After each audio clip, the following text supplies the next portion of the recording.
We bring you the answers to all your questions. Be better than others. Enjoy the benefits of knowledge.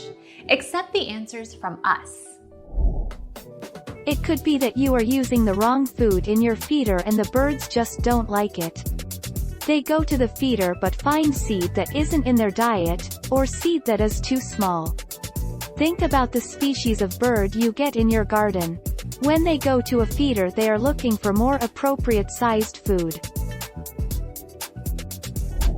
Our mission is to provide accurate answers. We think without knowledge, it is impossible to live a balanced life. Be competent, be skillful. Thank you for watching. Don't forget to subscribe and hit the bell notification.